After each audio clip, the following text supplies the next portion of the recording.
Elmo. Okay, Elmo's not actually commentating. I'm commentating. Don't worry about Elmo coming. We got Cookie Boy in the building, as usual. And we got the Vultures in the building. By the way, Vultures is something I need to talk to you guys real quick. Do you guys like the name Vultures? Because that's a name I made up in 2010. When Ultimate Team was first made on like Madden 2010, I just made my team called the Vultures because I thought it sounded cool. Now everybody's team names are like Twerk for Coins. Like that's Goslam's team name, Twerk for Coins, or some like troll thing. So I don't know if you guys want me to keep like the actual team name where Vultures is, or you guys want me to make some like fancy name or some funny name or something like that, or take some comment suggestions as Dems gets the pick here. Dems has been doing pretty good at safety. I'm not even sure that dude starts at safety for the Chiefs anymore, but he's definitely doing the work for us right now in this season. Not the greatest safety of all time. I mean, if I had my hands on like 97 Earl Thomas, I would definitely take it over this guy, but he's still doing the job. And here, oh man, Jamal Charles fumbles the ball, but thankfully we recover that, and that's Jamal Charles' one weakness, and there's Vernon Davis's weakness. I mean, he's an 89 overall, so he's not going to be exactly the greatest strength player at the same time. Dropping passes is going to be his weakness. That's why I said I want to get that 96 Vernon Davis. So, yeah, I'm not sure if you guys want me to change the name or not, but right now, the team is doing good no matter what the name is, and this is the name of the game for Mutt, lob streaks left and right. It's pretty annoying. It's pretty boring to play Mutt when this is literally all people do, run vertical plays and just throw it up and hope their tall receiver or tight end just grabs the ball in some cheesy fashion. It makes Mutt boring really fast, but at the same time, ranked games get boring really fast because people run custom, so each thing has their good and bad, versions of each other. As we somehow get this story here, this is RG3 being RG3, and some people might be like, why did you get rid of RG3? Because I mentioned in the last video that I got rid of him.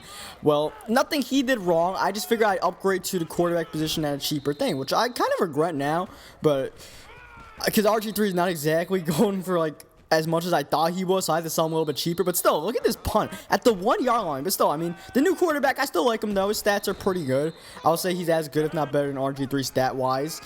And here, this guy starting from the 1 yard line, just two straight throws to Deshaun Jackson. I'm like, all right, we're gonna guard this third one to Deshaun Jackson, and he gets it. So that's just Mutt, man. That's just Mutt. That's just what happens. People will just be able to throw a lob streak to like a Deshaun Jackson of all receivers and get it. So that's just the elements here, and that's the only thing that really hinders me most of the time in Mutt is if someone throws a lob streak like that. That's usually how they score. Otherwise, the defense locks it down. This is our third game of the season, by the way. We're 2-0 at the start, but this game is starting to look a little bit shaky out here because we just gave up a score, and in the halftime it's going to be a tie game, in a game where I think we played better than him. And right for the half end, just going to take a deep shot for Mike Wallace because it is Mike Wallace on the team, and ends up getting intercepted. He reverses fields immediately. I'm like, all right, let's make the tackle. Right, there we go. He puts himself out there with flowers. So I'll take that, and we get ball at halftime here. So we have the opportunity to control the game, and that's why winning the coin toss and deferring is so huge in Mutt, so much more than a ranked match because of the extra or 2 less minutes in each quarter. You can literally kill the entire clock out if you get it from the third quarter and then win the game on like a field goal or something. That's not me though. I ran hard up my first 2 plays of the drive actually. I don't really like try to kill the entire clock. I just try to score and then force my opponent to score back because I'm not sure my opponent can't score back. And there, mistake by me, and on 4th down 14, I'm like, you know what? I'm gonna go for it. I'm not gonna punt the ball, and like I said, risk him clocking me out by punting it deep. So I went for it, and Gronkowski makes the great catch in traffic there.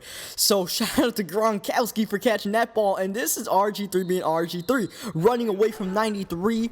Most quarterbacks will get sacked. RG3 gets a first down out of that. And Mike Wallace taking the screen there almost for a first down, bringing up 2nd down in inches. And we're able to barely find he actually drops it. It was probably better because that could almost been intercepted. 3rd down inches, we come out passing, expecting him to try to blitz since it is 3rd down inches. And we find Jamal Charles open. And even though I'm not trying to kill the clock is killing itself, which I definitely don't mind. We're in the 4th quarter now, taking my time with these plays, finding Mike Wallace wide open here, doing juke moves. Definitely could have gotten down there instead of risking a fumble, but I just had to go all out trying to get top 10 play of the week or something, and then try to throw a fade route in the end zone. So now all of a sudden I gotta make sure I get this touchdown here. I really don't want to settle for the field goal, and Vernon Davis catches this one, even though there looked like there might be some traffic, which is his weakness. He was able to hang on, and now we are up 7, and like I said, game is in the defense's hand, and look at the defense coming through. Ahmad Brooks there flying, and I think I said Aaron Brooks in the last video. People in the comments, my bad for that. Aaron Brooks plays basketball, doing 2K and Madden Madden sometimes will have you screwed up like that. But Deion Sanders, he's primetime. He doesn't screw up. He will get that pick there. My team is usually pretty bad as far as catching picks. We usually drop a lot of them. Even though my overall team went from like an 83 to a 95, we still dropped too much picks, man.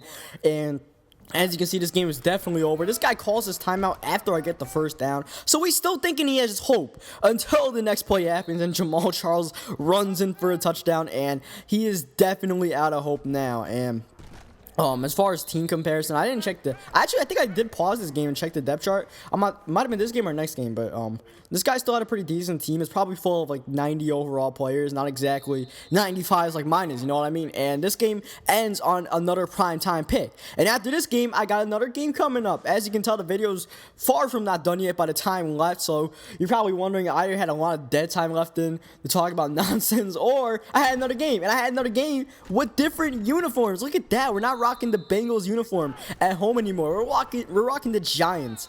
And if you guys want to see different uniforms, let me know. Just any certain team uniform you guys would like to see. But right now, this is the only game I did rock the Giants uniform. I'm a Giants fan, so I had to do it at least once. And Mike Wallace had to burn them downfield. But you're gonna set a blitz. Mike Wallace is your friend, and that's the only reason why Mike Wallace is on my team. He's fumble prone, he's not going to catch well in traffic, but the 97 speed is so key that I just had to have him on my team. You know, guys like him or Deshaun Jackson and stuff like that, they're just lethal as Luke Kuechly drops the interception there, bringing up 3rd down and 10. And this guy was the king of just throwing up lobs to his receivers, mainly Chris Carter. That time he tried the other side to, I'm not even sure who, but he ended up finding Vontae Davis instead, and Davis gets the interception. We actually have both the Davis brothers. I think Vernon and Vontae are brothers. If not, I might sound like an idiot. But we got both of them on our team right now, both the Davises, and they're doing good for us. Vernon just got a touchdown, the go-ahead touchdown, and this play is not too good. That play with Bo in the slot, that corner-like route, I gotta work on a new play because that one's almost been intercepted a few times. I probably should just run out route because Dwayne Bowe runs some crisp-ass out routes. Like as a receiver, like he runs some crisp out routes, so I gotta try to do that. Here, he gets a great kick return with Deshaun Jackson, then just lobs it up. I try to catch it myself, and that's a cardinal sin and mutt. I'm really not sure it's possible to catch one of those lob streaks yourself, just because the receiver will pretty much always moss you like Chris Carter just did. So from now on, I'm just going to let Deion try to do his thing, because before that, I don't think he caught any of them. I was just scared that he might, and instead I give up the touchdown because of that. And that's what I said last video, that the only way I'm going to lose is because of these lob streaks. And one thing I want to talk about real quick is the giveaway stuff. I know I haven't done one of those giveaways in a while. I said I was going to do more. That's just because I'm trying to figure out how to do them. And the way I'm thinking of doing them is the halftime show for every MUT video. I'll do a giveaway and announce the previous giveaway winner for certain cards. So if you guys are cool with that format, let me know. It avoids the whole Twitter thing, since a lot of people don't have Twitter. I mean, I would still prefer to do that, but a lot of people still don't have it, so I mean, I'll probably still do certain giveaways on Twitter, just as like Twitter exclusive giveaways. But for the most part, I would just do I would do like every month video I would do a giveaway in that video. So you guys are cool with that, let me know. And here, game pretty much over if we get a stop. Even though it's the second quarter, we get a stop and a touchdown, the game's pretty much over. But he just threw a nice pass there right through Dems, and then he lobs it up for Chris Carter. But that time, we had triple coverage on it to make sure it didn't break. And here's 2nd down and 10. I played the screen decently, but not decently enough to catch Thurman Thomas, and he ends up running away for a 1st down instead. Next play, trying to lob it up to Chris Carter, and it looked like he had 2 feet in bounds, maybe 4 feet, but they don't count for a touchdown. And more bizarrely, this one didn't count for a touchdown. That looked like he had like 6 feet in bounds. I'll take it, but I mean, I'm not sure why those don't count. And here Deion drops the pick because, like I said, it doesn't matter what the team's overall is. It seems like they dropped the same amount of picks, man.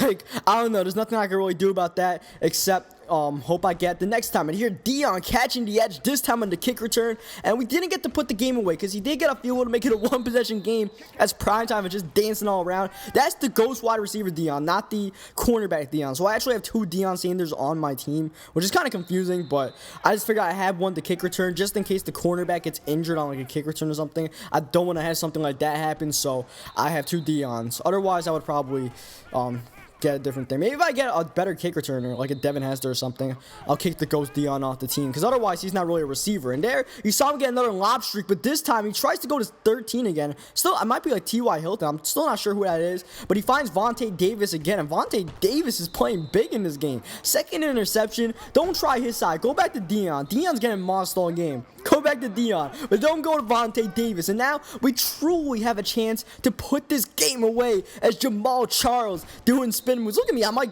spinning around, stopping. I'm like, wait, what am I doing now? I don't even know what I'm doing with all these spin moves and stuff like that. And RG3 avoiding the pressure, avoiding the sack. And that's one thing I'm just loving with my team right now. Having the ability to avoid the sack to RG3 and just simply throw the ball away instead of a loss of 8 yards. That is so key, especially in a 2-minute drill when you want to save all your timeouts in every second possible. And I literally saved all my timeouts. Look at this. I still got 2 timeouts in the bank with like 13 seconds left. And I'm nowhere close to touchdown range. So they didn't really do a great job of managing the clock. But here, 3rd down and 9, Mike Wallace gets open, trying to catch the edge, and gets to the 4-yard line. And we have one shot at the end zone on our side. You know what? Play action. He's probably expecting the pass since I've been running it so well. And there's Vernon Davis for the touchdown. And Dwayne Bowe actually gets hurt here. He breaks his collarbone, and he was actually out for like 6 weeks or something. But oh my God, Chris Carter, chill out, man. But yeah, I think I used an injury card. That's like the first time I ever used an injury card, I believe, on Dwayne Bowe. He was out like 6 games. So I was like, you know what? Come back next game, man. You're not exactly my favorite card in the team, but I would like to have my 95 overall Dwayne Bowe, who runs the crispest out routes in the game. And here, Primetime gets the interception, reverses fields, and whoop! Get out the way. There goes Deion. Deion, dance for him. Pick 6. And that's the dagger. He's out of here. He's done. He had enough. He couldn't handle watching Deion take a pick 6. The rage is real. And we are still undefeated this season. So we're still looking great for a first-round bye. Obviously, I want to get the undefeated season. It's not exactly the first priority. The first priority is always the Super Bowl. But the undefeated season would definitely be sick. And we're doing good right now with the Super Team 4-0. So on that note, I hope you guys leave a like on the video if you enjoyed it. Subscribe for more Madden 25 online games and MUT games. And I will catch you guys next time.